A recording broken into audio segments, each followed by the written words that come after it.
You were born in 1898 America. Your town smells like coal smoke, wet pavement, and factory steam. Men cough black into handkerchiefs. Women stretch soup with water and prayers. Everybody is tired. Everybody needs money. Then the war begins, and suddenly, factories start hiring girls. Not because they respect women, because men are dying overseas, and somebody still needs to keep the country running. That is how you end up at the United States Radium Factory.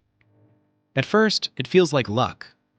The building glows at night, literally glows. Newspapers call radium the miracle element. Doctors put it in toothpaste, chocolate, even drinking water. Rich people rub it on their skin. Scientists say it's the future. And now you get to paint it onto watch dials for soldiers fighting overseas. The supervisors smile when they train you. The work is simple, they say. Lick, dip, paint. Again. You sit beside dozens of other girls in long rows under bright factory lights. Music hums softly somewhere in the building. Girls gossip while tiny green numbers dry beneath their fingers. The paint sparkles. So do you. By the end of the shift, your hands shimmer faintly in the dark. Dust clings to your dresses. Your hair glows like moonlight. Some girls laugh and call themselves ghost girls. You do too. At night, you and the others go dancing, still covered in radium dust. Boys stare when your skin glimmers beneath the ballroom lights. Some girls paint their fingernails with it. Others brush it onto their teeth for glowing smiles. Why wouldn't they? The managers told you it was harmless. Safer than table salt, one supervisor jokes. So you keep working. Lick, dip, paint. Hundreds of times a day. Every sharpened brush passes between your lips first. Tiny grains of radium slide down your throat, again and again and again. But nobody worries, because poison is supposed to hurt immediately. This doesn't. Not at first. Months pass, then years. The first girl to complain says her jaw hurts. Another loses a tooth. The company dentist pulls it out. Then another tooth comes loose. Then another. Soon entire mouths begin collapsing like rotten wood. One girl wakes up with blood on her pillow every morning. Another's hips ache so badly she can barely stand. One woman's spine cracks while lifting a chair. Still, the company says nothing is wrong.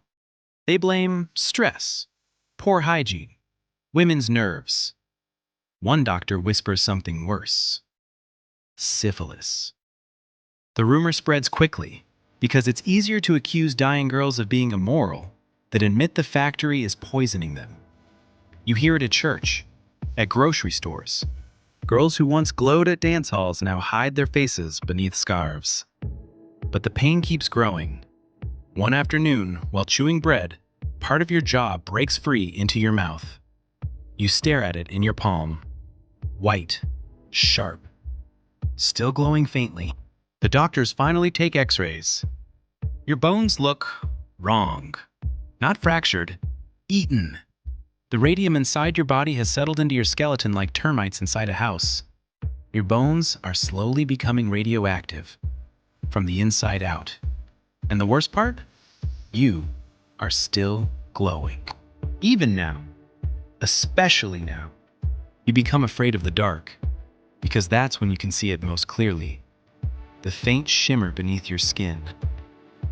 Soon, funerals become common. Girls in their 20s buried beside old men. Closed caskets. Rotting jaws hidden beneath makeup and flowers. One woman's spine collapses completely. Another develops tumors so severe, surgeons remove huge sections of her face. And still the company denies everything. The executives wear gloves while handling radium. The scientists use lead screens. But the girls? The girls are told to keep licking the brushes. Because replacing workers costs money. Then one of the girls decides she's had enough. Grace Fryer. She worked at the factory for years before her body started failing. By the time she finds a lawyer willing to fight the company, she can barely move. But she refuses to stay quiet. Soon 4 other dying women join her lawsuit. Newspapers call them the living dead. The photographs are horrifying. Young women wrapped in blankets, faces swollen, bones disintegrating. One reporter writes that they look like they are already halfway buried. The company fights back immediately.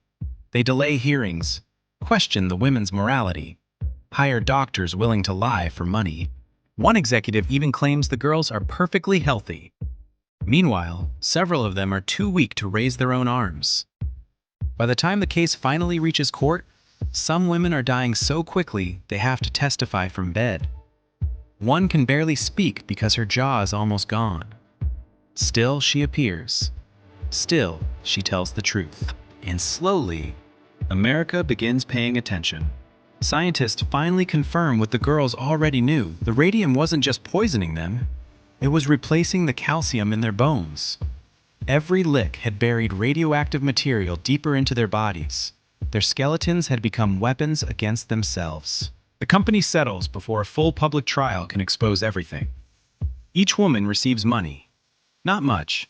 Certainly not enough to buy back a jaw, or a spine, or a future.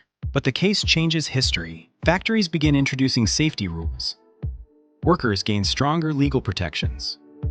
Corporations learn they can no longer quietly poison employees without consequences. At least, that's the version history likes to tell. Because history prefers victories, cleaner endings. What history leaves out is this: radium doesn't stop once it enters the body. Many of the girls kept deteriorating for years after the lawsuits ended. Bones continued crumbling, tumors continued growing, pain continued spreading through bodies that had once danced glowing beneath ballroom lights. Some died slowly enough to watch their own reflections change month by month. Others disappeared quietly. No headlines, no justice, just another funeral, another glowing body lowered into the ground. And the factories? Most stayed open. The watches kept shining. People kept buying them. Because that's the ugly thing about progress. Sometimes it feeds on people first.